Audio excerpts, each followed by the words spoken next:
একটা বিষয় নিয়ে মনে হচ্ছে যে কথা বলাটা প্রয়োজন আসলে, কারণ আমার মনে হয়েছে যে হয়তো আমি যে মেসেজটা দিতে চেয়েছি ওই আমার স্পিচটুকুতে, কিংবা আমি যে জিনিসটি বোঝাতে চেয়েছি সেটি হয়তো বোঝাতে পারিনি, কিংবা সেটি ইচ্ছাকৃতভাবে হয়তো কেউ দু একজন এটিকে অন্যদিকে মিসলিড করতে পারে, কিংবা আমার পুরো ভিডিওটি না দেখে আমি যে জিনিসটি বোঝাতে চেয়েছি সেই প্রপার মেসেজটি আসলে সবার কাছে না যেতে পারে। সেই জায়গা থেকে আমার মনে হয় বিষয়টি ক্লিয়ার করা প্রয়োজন।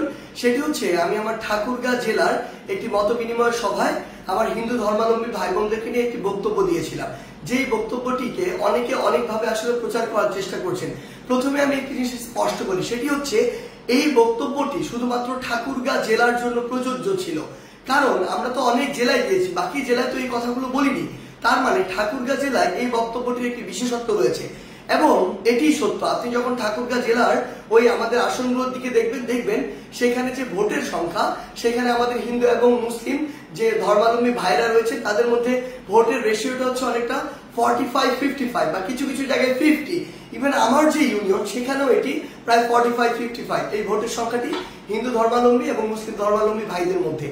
এখন আমি যে কথাটি সেখানে বলেছিলাম সেটি হচ্ছে, আমার সবচেয়ে খারাপ লেগেছে আমি যখন দেখেছি আমি আমার এলাকার যে ভাই বোনদের সাথে, যে বন্ধুদের সাথে, যে ছোট ভাইদের সাথে, হিন্দু ধর্মাবলম্বীদের সাথে একসাথে বড় হয়েছি, একই স্কুলে পড়েছি, একই জায়গায় পড়াশোনা করেছি, প্রাইমারি স্কুল লেভেলে, হাই স্কুল লেভেলে, তারা যখন আওয়ামী লীগ সরকার চেঞ্জ হওয়ার সাথে সাথে একটি ভয় নিয়ে, একটি আশঙ্কা নিয়ে তারা যখন ঘর বাড়ি ছেড়ে ওই ভারতের সীমান্তের দিকে রওনা হয়, যখন তাদের ঘর বাড়িতে হামলা করে, এটাও সত্য, ওই হামলা কিন্তু ধর্ম দেখে হয়নি, ওই হামলা হয়েছিল পলিটিক্যাল যে বিষয়গুলো সেই বিষয়গুলোকে প্রাধান্য দিয়ে। কিন্তু আমার সবচেয়ে কষ্টের জায়গা, তারা যখন আসলে সীমান্তর দিকে রওনা দেয় নিজের সেফটির কথা চিন্তা করে, এর চেয়ে কষ্টের আর কি হতে পারে? কেন তাদেরকে ধর্ম দিয়ে জাজ করা হবে? এই আন্দোলন তো নির্দিষ্ট কোনো ধর্মাবলম্বীদের আন্দোলন ছিল না, এই আন্দোলন বাংলাদেশের সকল ধর্মের, মতের, বর্ণের, সকল বয়সের, ইভেন ফ্যাসিস্ট আওয়ামী লীগ বাদ দিয়ে সকল রাজনৈতিক দলের অংশগ্রহণের একটি আন্দোলন ছিল। সেখানে তারা তো বাংলাদেশের নাগরিক, বাংলাদেশের নাগরিক হিসেবে কেন তাদের মধ্যে এই ভয়টি থাকবে? কেন তারা এই বর্ডারের দিকে যাবে? সেই জায়গা থেকে আমি বলেছিলাম যে এই দায়টি আসলে একদিক দিয়ে আপনাদের উপরে যায়। আমার যুক্তিটি বুঝতে হবে কেন আমি বলেছিলাম যে এটি আপনাদের দিকে যায়। কারণটি হচ্ছে, আমাদের ওই নির্দিষ্ট এরিয়ার জন্য, আমি পুরো বাংলাদেশের কথা জানি না, আমার ওই নির্দিষ্ট এরিয়া ঠাকুরগাঁ কিংবা আমার যে ইউনিয়ন বা উপজেলা, ওই নির্দিষ্ট এরিয়ার একটি মেসেজ, এটি সবাই স্বীকার করবে, এটি মনে করা হয় অলমোস্ট 80-90% কেসে এটি এমন, এটা সবার মধ্যে একটা চিন্তা সেট হয়ে গিয়েছে যে কেউ যদি হিন্দু ধর্মাবলম্বী হয় তার ভোটটা নৌকাতেই যাবে।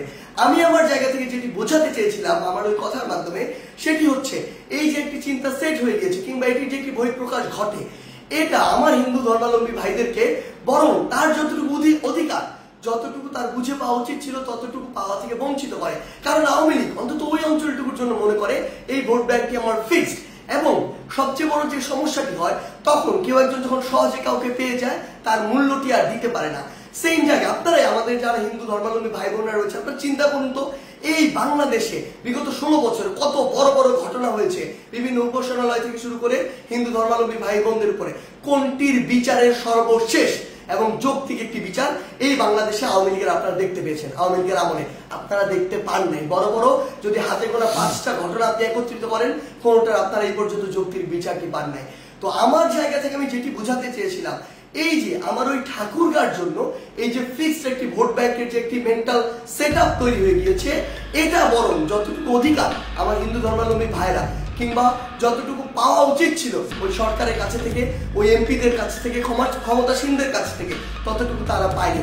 আবার বিপরীত দিকে আরেকটি ঘটনা হয়েছে সেখানে, সেটি হচ্ছে বিএনপিরা মনেই করে যে আমার যারা হিন্দু ধর্মাবলম্বী রয়েছে সেখানে তারা সম্ভবত অধিকাংশ ক্ষেত্রেই তাদের ভোটগুলোতে নৌকাতে যায়। সেই ক্ষেত্রে তারা যদি কখনো ক্ষমতায় আসে বা থেকে থাকে, তাদের কাছেও যতটুকু গুরুত্ব পাওয়ার কথা বা যতটুকু প্রায়োরিটি পাওয়ার কথা ততটুকু পায় না। তো দিন শেষে কি দাঁড়ায়? দিন শেষে তারা আসলে বোথ সাইড থেকে, আমার জায়গা থেকে মনে হচ্ছে ওই নির্দিষ্ট এরিয়াটিতে বঞ্চিত হয়েছে।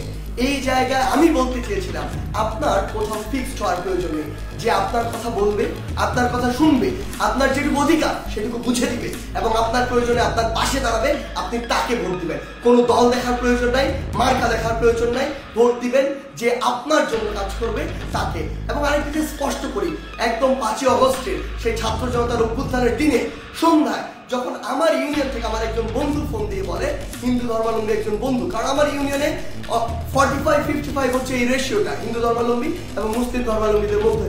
তো আমার বন্ধু যখন একজন ফোন দিয়ে বলে যে তারা আশঙ্কা করছে যে তাদের পুরো একটা ব্যবসায়িক প্রতিষ্ঠানে কিংবা বাসায় আটক হতে পারে, অ্যাটাক হতে পারে, সেই জায়গা থেকে সাথে সাথে 5ই অগস্টের প্রথম আমার হিন্দু ধর্মাবলম্বী ভাইদেরকে যেন প্রোটেক্ট করা হয় সেই বিষয়ে ভিডিও যার থেকে গিয়েছিল তার নাম সার্জিস। এবং এরপরও আমার বিভিন্ন জায়গায় হিন্দু ধর্মাবলম্বী ভাই বোনদের বন্ধুদের সাথে যখন আমরা মিটিং করেছিলাম কিংবা বিভিন্ন আমরা ঢাকেশ্বরী মন্দির থেকে শুরু করে বিভিন্ন জায়গায় আমাদের প্রতিনিধি দল গিয়েছিলাম, আমরা আমাদের জায়গা থেকে সর্বোচ্চ যে বিষয়টি নিশ্চিত করার চেষ্টা করেছিলাম সেটি হচ্ছে যে তাদের যতটুকু অধিকার পাওয়ার কথা এবং তাদের সাথে যেন কোনো অন্যায় না হয়, যতটুকু অধিকার পাওয়ার কথা ততটুকু যেন তারা পায়।